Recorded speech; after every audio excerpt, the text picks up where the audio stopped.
I was having a drink with a good friend from college the other day, and she said, "Stacy, you should buy a franchise." Hey, welcome everybody to another episode of Franchise Feedback. My name is Terry Coker. I'm a franchise consultant. I'm here with my colleague and friend, Ray Fanning, who is also a franchise consultant. Hello, everyone. Ray, what's a franchise consultant? We get that question all the time. Terry, a franchise consultant normally is a small business owner who helps other people who are considering business ownership to identify and evaluate their business ownership options. And in our case, it's using the informed decision process.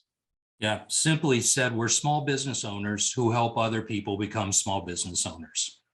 And we talk about our experience with that. And the way that we do it is we take questions from our viewers, and we lovingly call that our mailbag, a throwback to yesteryear.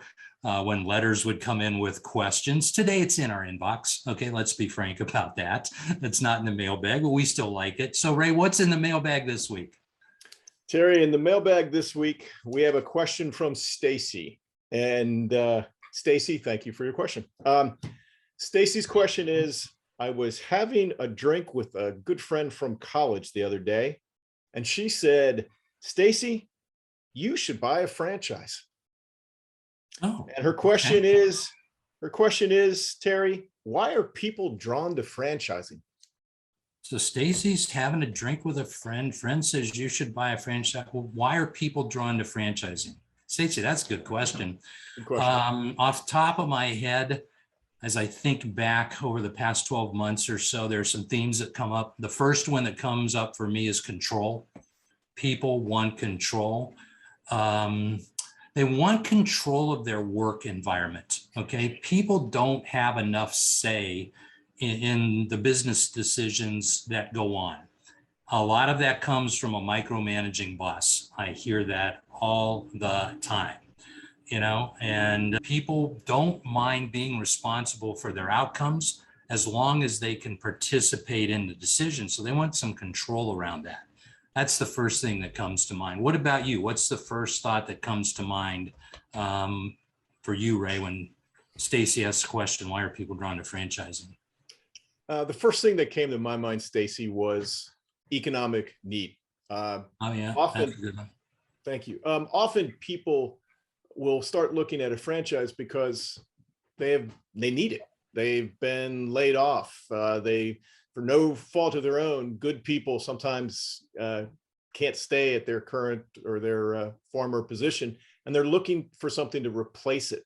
So it gets harder. I hate to say it, Stacy, it gets a little bit harder the older you get to get a position that makes as much or even close to what you've been doing, or even for you to be maybe as fulfilled as you were. So many of those people come, and they come because of economic need. Yeah, if you lose a good job, it's hard to replace one with a comparable level of income. That's not easy. No, it's not. What else comes to mind, Terry? Lifestyle issues, that's always in the forefront. I hear it all the time. Job-related stress, unreasonable travel, the number of hours that people work.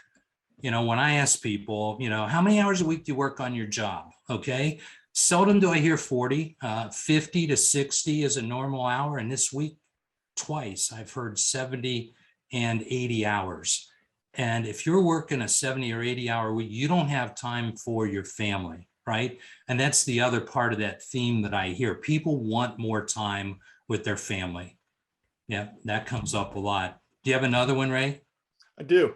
Before we go on, it probably doesn't even include the amount of time they're traveling. Yeah, so yeah, those hours those hours are tough.